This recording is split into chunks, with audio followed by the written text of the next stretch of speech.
Thank you very much. Welcome, good morning to everyone.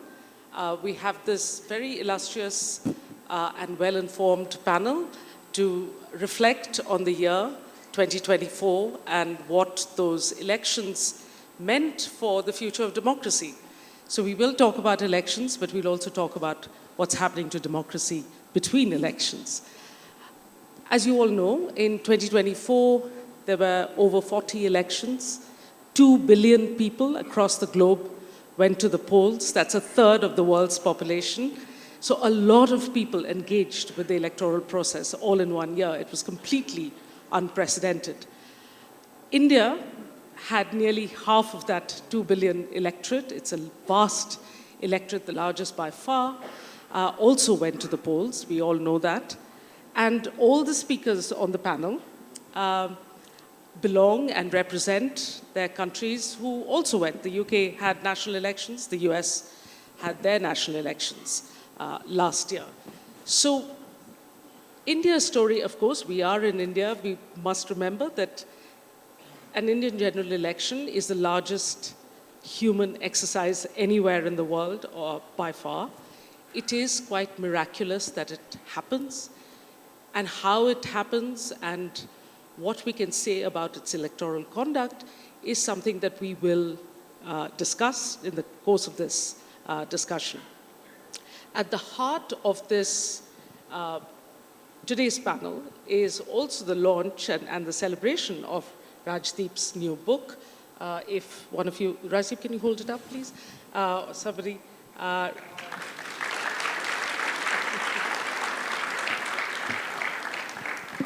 2024, the election that surprised India. Why it surprised India is what Rajdeep is going to tell us. And if you haven't got yourselves a copy, read it yet, please do so after the panel is over, and Rajdeep will be signing copies as well. Now, let me start. We're going to keep this quite, if we interrupt each other, it's because we've agreed to interrupt each other, not because we are violently disagreeing. We thought we'd keep this slightly informal. I want to start by asking any of you to start thinking about the first issue, which is really one thing that a lot of observers about elections in 2024 have said, that there was a widespread anti-incumbency in a large number of elections. But if you disaggregate that data, there are some democracies, mostly in Euro-America, which saw anti-incumbency, whereas in places like India and other Asian and African nations, that was less the case. Can you think about what this is, anti-incumbency, a useful term to think with, or is it something that political scientists sort of agonize over and read too much meaning into it? Who'd like to start? Lindy? I can start. So, certainly there's no doubt that in the UK we saw a really significant moment of anti-incumbency. It's probably the third biggest moment I can think of in my lifetime in terms of a really significant change of government.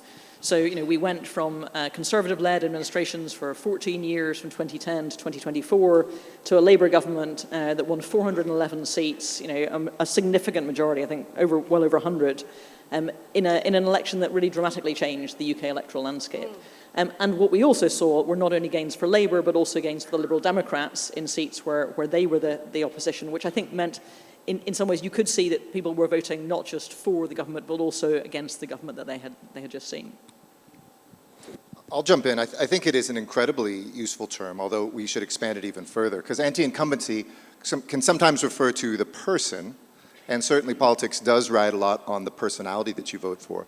It can maybe be transferred to the party, the anti-incumbent party, but it's also anti-status quo-ism. I would argue that the average voter in a democracy right now is saying that for whatever reasons, I feel that the way things, the architecture of things today are not improving my life, are not giving me hope, especially around economic opportunity and a sense of belonging. There's confusion on the latter. There's a lot of pessimism about the former, of whether the economic systems are working. And I would say it wasn't just a Western thing. I mean, you go to Argentina, Senegal, South Africa. Even here, of course, it wasn't anti-incumbent in the sense that the incumbent lost, but the majority party lost its majority. So even in places where the incumbent may be much more popular, there's still, I would say, a wave of anti-incumbency around the world. Japan, since post-World War II, the party that's been in power lost. France, Germany, Canada. You can go through Korea right now. You can go through, of course, like I mentioned, in Africa, Senegal, and South Africa. And in Argentina, too, it was kind of radical change, and it wasn't always in one direction. Sometimes people want to say, oh, it's a turn to the right, or maybe it's a turn to the left. It was generally just, we don't like the status quo, we're impatient. I have a friend who ran for Congress in the United States for our House of Representatives. He had just been elected 4 years ago. It was his first re-election, and he was calling voters, and he said, it's a very left-leaning district in the middle of Los Angeles, and he said, I'm for socialized, healthcare, I'm pro-immigrant, I'm all these things, and the people on the phone said, so am I, but I just think it's time for a change. And he said, I've only been there for a year and a half. They said, I know, and I agree, and you're doing a good job, I just think it's time for change.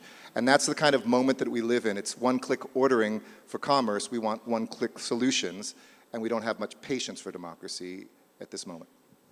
I think there are two sentiments driving this anti-incumbency, as you call it, Mukulika. First of all, the classic anti-incumbency election in India, I think, was 2014. 2014 witnessed anger. I think there are two driving sentiments in anti-incumbency, anger and fatigue. Anger is what you saw in 2014. People were just angry with what they saw was a government that appeared to be completely weak and corrupted, and therefore chose to vote in a new government. I think in 2024, and in fact, across the world, what we are seeing since COVID is fatigue. I think you will see governments post-COVID have struggled because people at the bottom of the pyramid have suffered. And I don't think we recognize the extent of suffering of people, of stagnant incomes, of people, and then our politicians, particularly populist politicians, tell you, they're offering you a dream, whether it's Donald Trump who makes India look good with some of the things he says, with due apologies, Mr. Ambassador, or indeed the quality of some of the leaders that even Britain has thrown up. Liz Truss, ma'am, with due exception again. But the truth of the matter is there is fatigue increasingly post-COVID. And I don't think some leaders have recognized it. If we had a better opposition, I believe Modi would have been toast, honestly. The quality, and also somewhere, and this is the problematic part of this in India in particular, there is a mismatch between governance and electability. Every defector in my home state of Maharashtra, all of whom, anyone who knows Maharashtra politics knew huge amounts of money changed hands for defection. Each one of those defectors won. What does that say about any connection between ethical behavior and electability? What does it say when some of the badly governed states in this country still see the same person being re-elected? So India is very different, as we always are. We are this uniquely distinct country. Do not ever compare this country to anything that happens in the rest of the world. We are uniquely diverse, more diverse than even the United States. So therefore, you will have governments being elected at the center, but very different governments elected at the state.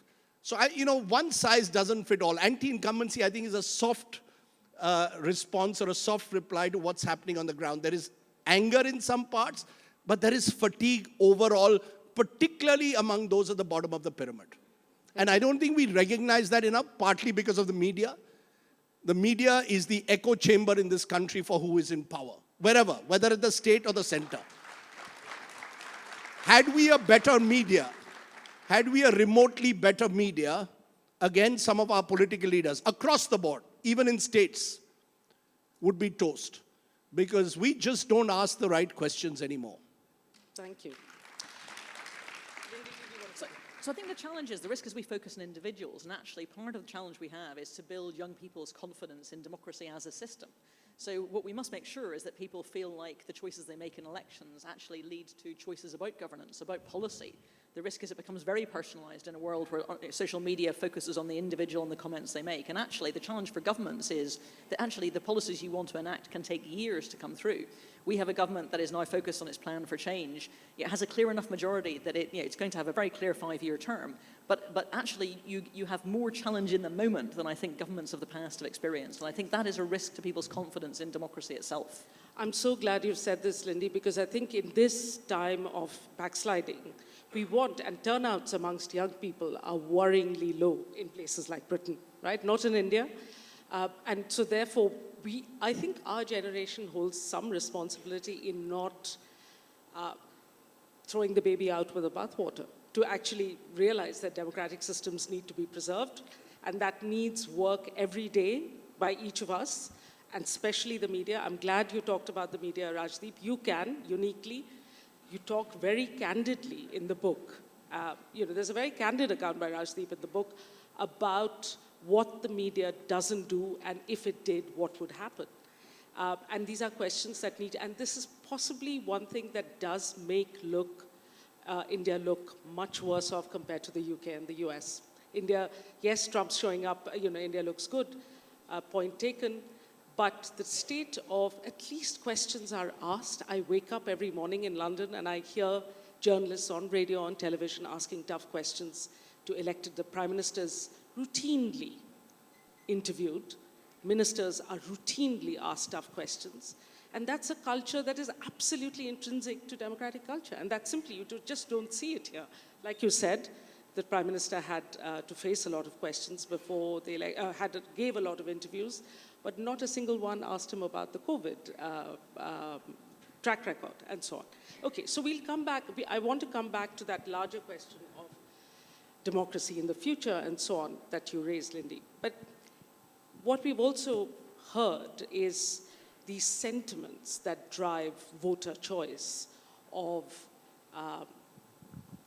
anger against the status quo, of fatigue, right?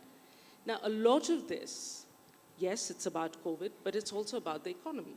In the US, a strong section of the press pointed out repeatedly in very sober terms how good Biden had been for the economy. And yet, this was not what voters heard. This is not what they felt. This is not what was reflected in their grocery bills, right? So how important is the economic performance of a government, or how people feel the effects of the economy on their household budgets to elections? Well, as somebody who's run for 7 elections before, I think what's most important first is people's perception of what you say, your narrative, and how you encapsulate that. Because I think all of us, whether we're journalists or whether we're writers or whether we're social scientists, always go back to the statistics. And the statistics are important, but they're secondary. And I know that's a very frustrating thing for people who want to see the truth. But the price of eggs went up in Biden's time. It's gone up further in Trump's time. But spinning the narratives, that's not his fault, but it was Biden's fault. Because the Republican Party and the right in America are better at kind of dominating that space and giving people a narrative that they can stick to. Democrats have become a party like you go to an out-of-work coal miner in West Virginia, and a Democrat will say, I've got a 10-point plan for you. We're going to retrain you. We're going to have a solar plant come here, green jobs of the future. By the 4th point, the person has stopped listening. The Republican Party or Donald Trump comes and say, you've been screwed over. I'm going to tell you who screwed you, and I'm going to fight for you. That's it. And so the populism point is an important one, because if you can't speak plain English in America or speak whatever the language is in your country in a very immediate, visceral way that connects with people, they won't get to the reality. When the election was over in the United States, you saw a 15-point swing between Democrats and Republicans on how they felt about the economy. Literally 1 day later, economy had only shifted by a day, so no difference. Republicans thought it was 15 points better. Democrats thought it was 15 points worse. So much we forget in politics and in power is about narrative and framing and communicating. And if you aren't there with the algorithms, and if you aren't there in a social media era, you can whine all you want about the truth not getting through. But you have to train yourself for this era if you don't want to cede power to those doing it better. And that is that is dangerous at one level, because you're seeing the rise of populist demagogues across the world who are playing this politics of, dare I say, primetime television or social media sound bites, and the constant search for an enemy figure. So it could be the immigrant in the United States, and it could be the Indian Muslim out here. And it is extremely toxic. I mean, let's be very clear. Even in polite audiences like this, there is a sense of toxicity that has crept into our political discourse. And in India, when in the 2024 election, in this very state that we are, the Prime Minister referred to, effectively, without naming them, Muslims as Ghuspetiyas or infiltrators, and spoke about how Mangal Sutras will be seized and buffaloes will be seized. People out there were willing to believe it.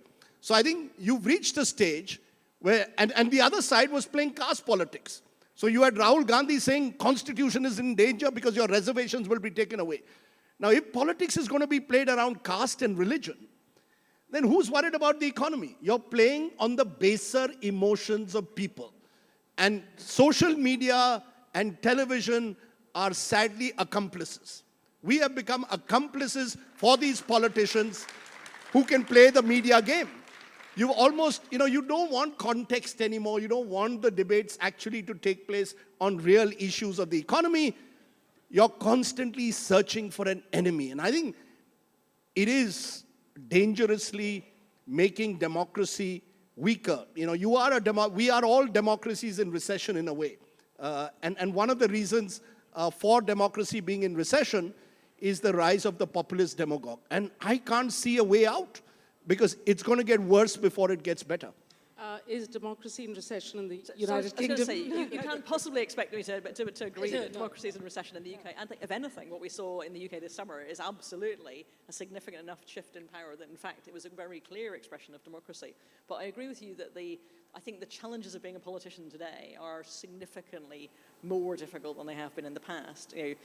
Opinions are formed and shaped in different ways. The research is actually still in very early stages in understanding how that happens. And I think that is being both exploited by some people, but actually not well enough understood by organizations and institutions. I mean, for civil servants like me, this is a really significant challenge to understand how you make public policy in an era where people expect you to see these trends, to understand it in very different ways. I think we need a strong element of institutional reform as well as political reform to keep pace with those trends. Very quickly, I think the one weakness that we have in contrast to both their countries is our institutions have weakened. When I see the US hearings of the various nominees of the Trump administration, transparent, out there in real time, asking the hard questions, I don't see this in India.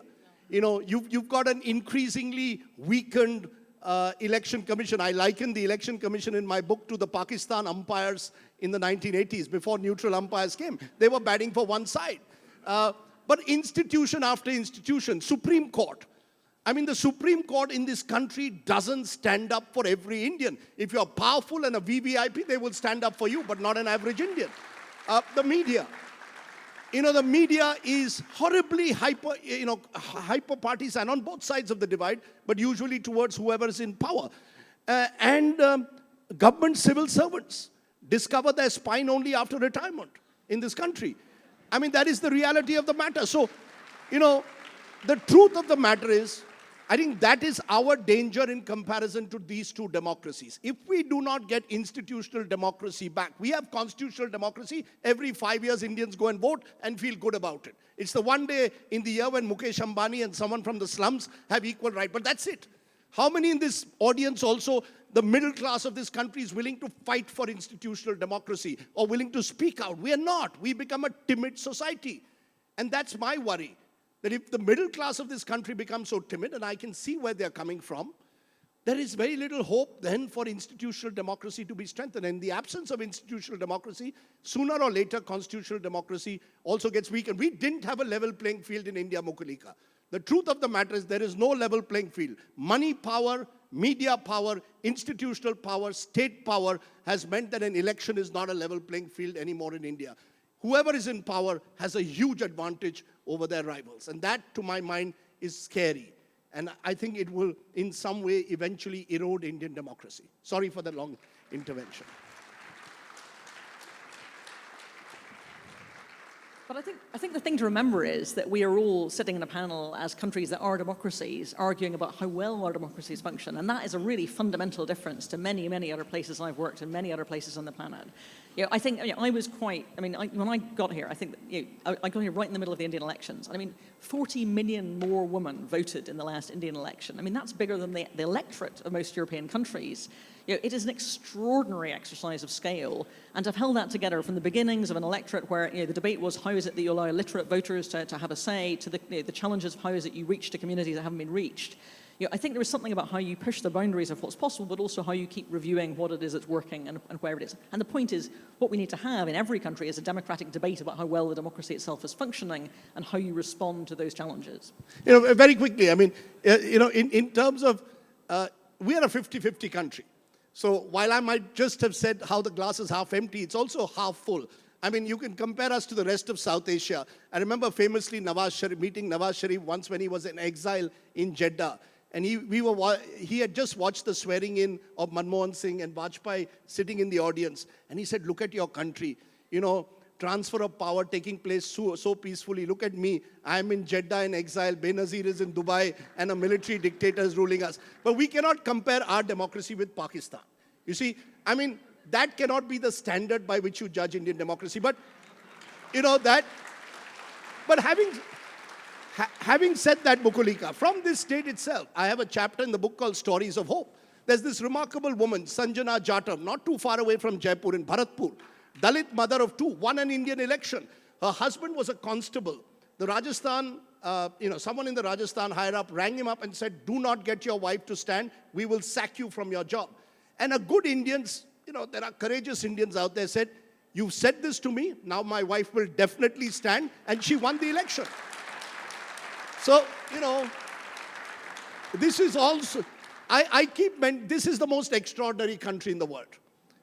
We lament about all our weaknesses, but the Indian people are our strength. At the end of the day, and I would say the poor, the difference between India and America, in America, the richer you are, the more likely you are to vote. In India, it's just the opposite. The poorer you are, you go out there and say, Aaj to ek din main inko sabak sikhaunga. For one day in 5 years. And that makes us somewhere, I love traveling across this country because when you go to the smaller parts of this country, you realize the strength of India. Not necessarily in Gurgaon, where you've sent your kids to New York and are still lamenting the state of Indian democracy. The real democracy takes place, and you know it better in your books you've written, in the villages and the tehsils of this country. That's where you still see democracy in action. Wonderful Gram Panchayat women. Look at the number of women who are becoming Gram Panchayat leaders, and they no longer follow their husbands. And, there are no panch patis in that sense anymore. Okay, so lots of interesting points. There's a balance. there is hope. I think the hope in democracy point, Lindy, that you keep bringing us back to is terribly important. It's absolutely key to making sure to be vigilant, but also to be hopeful. Absolutely. Now, one point about comparison. Just because we represent countries that have gone to the polls doesn't mean we are comparing these democracies. We are bringing perspectives from there to assess how democracy works, what doesn't. India's average parliamentary constituency is 20 times the size of an average UK parliamentary constituency. There are more MPs in Westminster than there are in the Lok Sabha, and you know the sizes of the two countries. So an Indian MP, a member of parliament, is representing a very vast space and population. So the challenges of an Indian MP and Indian election are completely different. So, when we are thinking of comparisons, let's just keep the scales. The scales are important for this reason, because it's going to determine how communication happens, how messaging happens, what is the role of political workers, name recognition of people of political parties versus candidates, etc., stuff that academics like me and political scientists study. Also, comparing India, and when Rajdeep, you say that, what did you say, that India did not have a free and fair election. Again, it's not really comparing India to the UK or the US. It's comparing India to its own record of conducting elections. Right? You're not saying somebody else is doing it better. You're saying democracy is a continual project. You're always trying to get better. So if you did elections one way, then this time, 5 years later, you have some more innovations. You bring in VVPAT, you bring in electronic voting machines, you bring in different technologies all the time, trying to make the electoral process more robust. So when we assess the 2024 election, we really need to be assessing it against previous elections. 2019, 2014, 2009, there have been innovations throughout. And to my mind, studying elections for over 25 years, there seems to be, I agree with Rajdeep's assessment of this not being a free and fair election, but can we say something more generally about electoral conduct? What does one do? You say the middle class should be protesting. In Britain, I dare say, I've voted as a Commonwealth citizen, as an Indian citizen in Britain all my adult life. I cannot say there is a huge problem with electoral conduct, and yet there was suddenly, the last government insisted suddenly that we needed to have photo IDs. There are no electronic, there are no EPIC cards in the UK, right? But suddenly in Britain there was a rule that you had to have photo identification. You couldn't just give your name and address and be ticked off the list. There was a lot of trust in that process. You had to bring photo identification. But only certain kinds of photo identification were allowed, which did not include a student ID card. So young people were suddenly disenfranchised. And I teach in a university. I was asking my students, do you have passports? Because you had to take passports. A lot of young people didn't have passports, and so on. But there was quite a significant amount of public discussion about it. People heard about it, talked about it, which is the kind of pressure you then put on institutions to say, well, you may be bringing in this innovation, but we can see through this. This is maybe a conservative ploy to appeal to their older voters, and young people are being de facto disenfranchised. So can you, in the US, from hanging chads onwards, we've had US electoral conduct has always made news, shall we say, politely. What was your sense after this whole, after 6 January, after the election's been stolen discourse? What was your sense of the 2024 I'm glad conduct? you said the word discourse. After election stolen. So, a couple points to answer your question and to kind of agree and expand with what my fellow panelists up here have said. One is that it is true, I think, live in 3 very vibrant democracies that also face real challenges. And you have to say both, because sometimes we get caught up in what Freud called the narcissism of small differences, where your democracy is worse about this, my democracy is worse about that, and we begin to say your democracy sucks and your democracy is going downhill. These are still very strong democracies, which isn't to say that they're not under attack. But by the way, democracies have always been under attack. The speed with which they can be attacked, the speed with which we can change minds, that velocity has changed. But populism has always been around. That is not a new phenomenon. The inability to connect with people or to change with technologies is not new. Remember when Richard Nixon wouldn't wear makeup in the first televised debate with Kennedy, and Kennedy looked young and fresh, and Nixon looked like he was about to die, and they voted for Kennedy. So, you have to keep up with the way the technology changes. You have people like Adlai Stevenson, who was one of the smartest people to ever run for president, twice lost to Dwight Eisenhower, who was a good leader but was not as qualified to govern, and because he spoke kind of an intellectual, academic language of solutions to every problem rather than a vision of where they're going to lead. I always said chief executives are like electing a parent. It's a mother or a father. You want somebody in times of crisis who's going to lead. You want somebody who's going to reassure, sometimes tell you what to do, but not like the mom or dad who always tells you what to do. It's a balance. But those threats are not brand new. Second point is, one of my favorite writings by Ernst Renan, who wrote in the 19th century that the nation is a daily plebiscite. And I've always interpreted that to say exactly the point that you made, Rajdeep, which is it's not election day, it's all the time in between. Democracy is a daily plebiscite. It's what do you vote for the day after and the day after and the day after? What do you work towards? And that's not always the fetishization we have of national politics and who is our prime minister or our president. Because true democracy start at the village. They start in the town. They start in a school board. They start, for us in America, at that grassroots level and come up from that. So what work are we doing to organize that and to come around?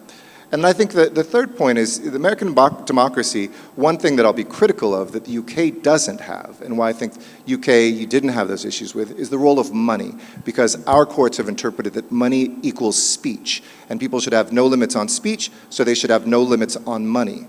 So that you can have somebody spend $270 million, which is I think what Elon Musk spent, or 217, something like that. That's the equivalent, by the way, of an American spending $37, average American, in terms of the impact proportionally to his fortune, and have a huge influence. And by the way, there's billionaires on the Democratic side who are weighing in to counter that. We have so much money, whereas the UK says every party gets this amount of time. These are public airwaves, when the responsibilities of channels is to put forward the platforms and the ads, not because we have to raise money. I've been a politician who had to spend hours and hours and hours on a phone. That is a corrosive thing. And here, where you have more sunlight now on where the money's coming from after the electoral bonds decision, I can't say enough about, for any democracy, how important it is to know where the money comes from in order to safeguard and equalize that playing field. Thank you. You know, money power in India is the biggest corroder, I believe, of our democratic process increasingly. We are 121st or 123rd in per capita income, but I met only the other day a politician in Telangana who was rather blasé about it when he said, I asked him how much did he spend on the last election, and he said 75 crores. The good news, he lost. Now, I said, you spent 75 crores and lost. He said, yes, my rival must have spent 100. Votes are being bought increasingly. I mean, Maharashtra this time was staggering for me. I mean, to hear from old sarpanches who I knew as a young reporter telling me that they had never seen, sir, I mean, ashe paise bagitle, we've never seen money like this in our lives. You know, 5,000 rupees was the going rate in one particular area for a vote in a country like India. And therefore, you have more and more politicians who are connected to the cash-rich industries. I mean, electoral bonds, Eric, has made no difference. Trust me, electoral bonds is just a small amount. The real money is cash. Cash is back in a big way. And the amounts that are being spent, especially in the southern states, are just staggering. And most of them connected to the cash-rich industries, real estate, for example. There's a survey which suggests 80% of politicians in Mumbai and Thane have some connection or the other with the construction industry. Now that's the reality. How are you going to get good young men and women to come into politics if there's this huge entry barrier that money poses on you? Okay, we must take questions because I'm sure people have questions. So if you don't, can you save your comments, any remaining comments as responses to questions? Okay, we'll start with where are the ushers? Yes, they are. Quick, we are running out of time. There's a gentleman here with glasses and a beard, third row. And is there a second microphone in the room? Can you bring it to the front here, please? Here, to the front on the floor. Yeah, please. Thank you very much. Rajdeep, you were very courageous in another setting like this, I think at some time last year at a conclave, where you mentioned the same point that you started off your talk with, which is the invisibilization of the second largest community of our country.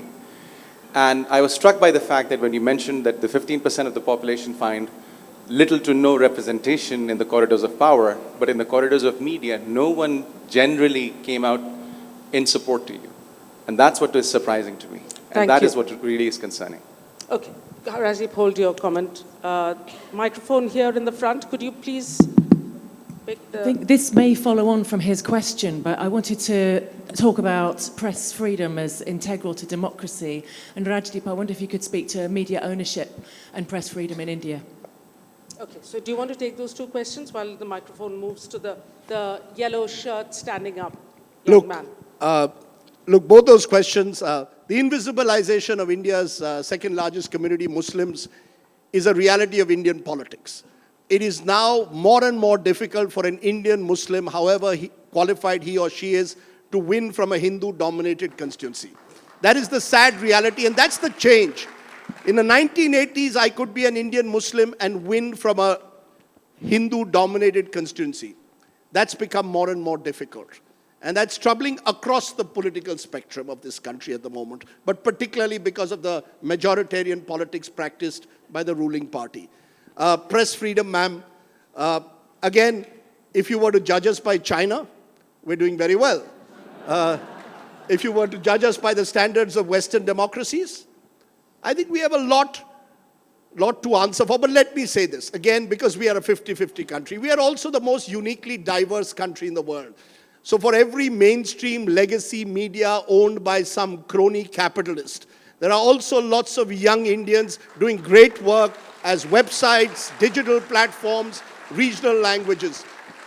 Do not judge us only by mainstream media and the owners who are simply cronies of this government and are there owning media because it is loose change for them to then influence peddle. So I think, Indian democracy, I think the hope for Indian democracy is its sheer diversity.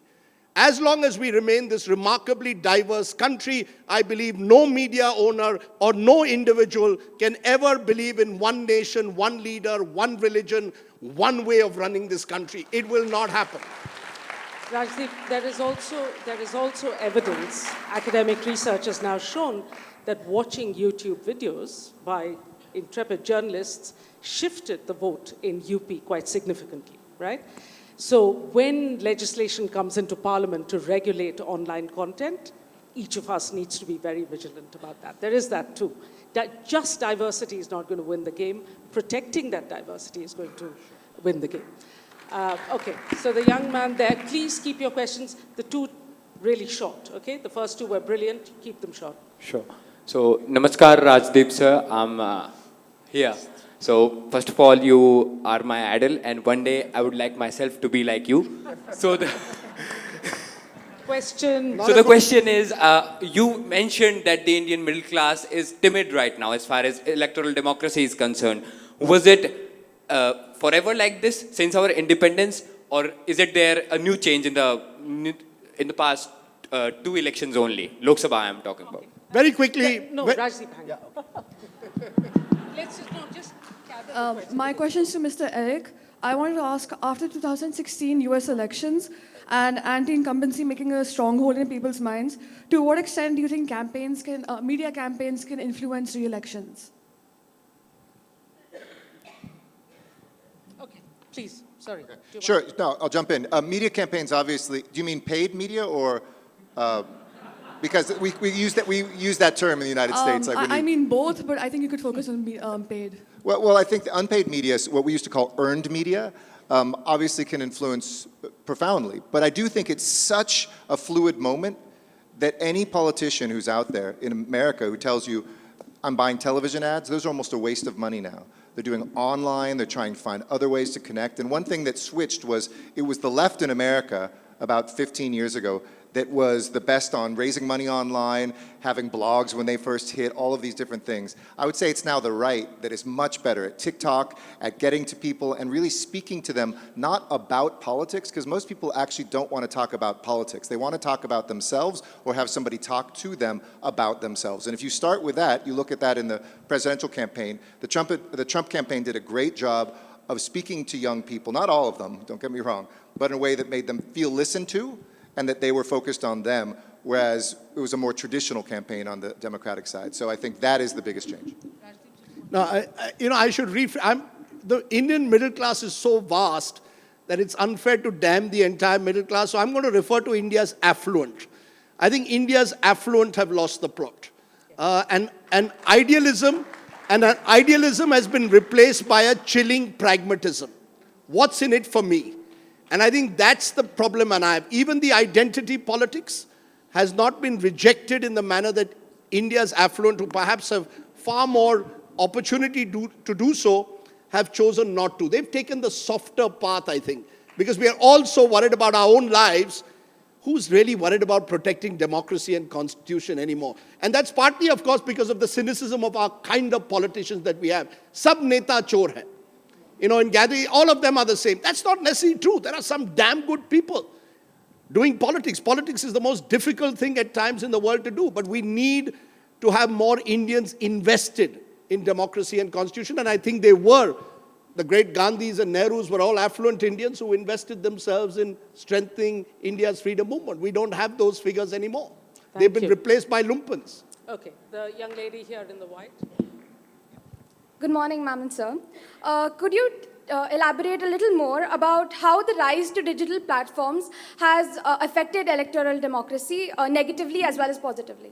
Thank you. We were going to talk about disinformation, so that's a good...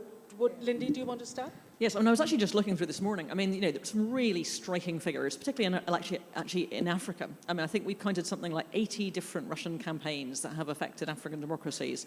The UN peacekeeping mission in Mali, for example, when the Wagner group arrived, strikingly began to become under threat from disinformation. There is a real risk, I think, that we need to pay attention to what states are doing to interfere in other states and thinking about how that can affect it. There's, I think, a live debate around what constitutes interference in elections, and I think that's the kind of debate we all need to have in our own democracies, because there's a really fine line on, and I mean, as you said, from you, as an Indian citizen, vote in a UK election, that's a democratic choice, right? Actually, where's the line on what is it you think people can do? So I think it's a really, really big debate, but it's not just an online debate, it's actually a bigger shape of our democracy debate. Just to very quickly give you an example of this, there are more than 700 million smartphones today in India. Data is cheap. A day before the Maharashtra elections, there was a WhatsApp put out, which an aunt of mine sent me very worried and agitated, why isn't it on your news, saying that the Waqf board is about to take over the Siddhi Vinayak temple. This was a WhatsApp put out one day before the Maharashtra elections, and said, then after that, will you not fight this vote jihad taking place in this country? Think about the impact that's having when it comes in real time on the minds of millions of Indians. My aunt is a retired bank employee. If she's influenced by it, think about what misinformation and disinformation could be doing during elections to millions of Indians. And that is really a weapon. I mean, that's one of the weapons of mass distraction and destruction that's taking place in the world around us at the moment. And there is no real meaningful challenge. Look at what Facebook and Twitter are now saying. Twitter, of course, taken over by Musk, but Facebook also saying, we're not going to check anymore whether the facts are true or not. Bloody well you should. I mean, Mark Zuckerberg should be held to account. Who's going to file a criminal defamation against Zuckerberg? You'll file it against me. I've got dozens of them in the country at the moment. Who's going to touch him? Some algorithm run by some engineer in San Francisco is going to decide how an Indian election is going to run. I mean, that's the problem. We have no solutions. Zuckerberg has also said it's become too feminized. We need to masculinize the Facebook workforce. There is a strong gender story here as well. The Handmaid's Tale, people, anyone read it? So the gentleman in the white kurta, they're standing up. I think people standing up and asking questions they've stood through need to be rewarded. My question is for Rajdeep. Sir, why has Mayawati has become a part-time politician in Indian politics?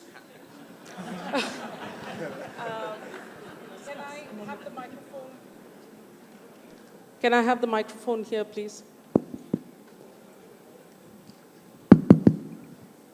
Yeah. Yeah, I want to understand, especially from UK and US representatives over here. In India, we use electronic voting machine, and every time it gets blamed, okay, especially by opposition. So now we want to understand why a developed country like UK and US are not adopting electronic voting machine, and what are your views on that? Thank you. Do you want to, this will be the final round. Sorry, we're very out of time. So very briefly on electronic voting machines, I think it's a choice, right? They're expensive and they're complicated, but they work better in some situations than others. The UK has never felt it needed them, therefore we've never invested them, but that's partly because of the way we run our electoral system and because actually of the confidence that people have had in the pen and paper system. That actually, was a live debate. In fact, in many ways, we now come back to believing that that gives us a level of resilience against some of the challenges that we currently face. But there are other situations in which actually electronic voting machines do give you the ability to run much better elections that are less well interfered with in different contexts. It's really context specific, I would say.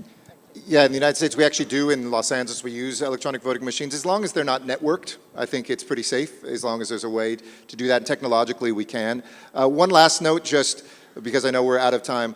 We have two choices, my friends. We can either decry the situation as it is, that there's a speed in disinformation. When you have Russia or a bad political party not playing by the rules, you have two choices of either also not playing by the rules and contributing to the destruction of democracy or trying to adhere to the rules at a disadvantage to yourself, and we have to acknowledge that. But you can either cry in a corner about this, or you can learn the new ways to communicate and get back to what I think is the essential part of a democracy, which is to connect with people emotionally, make a case, shape a narrative, do it in a funny, connected, emotional way, and turn elections around.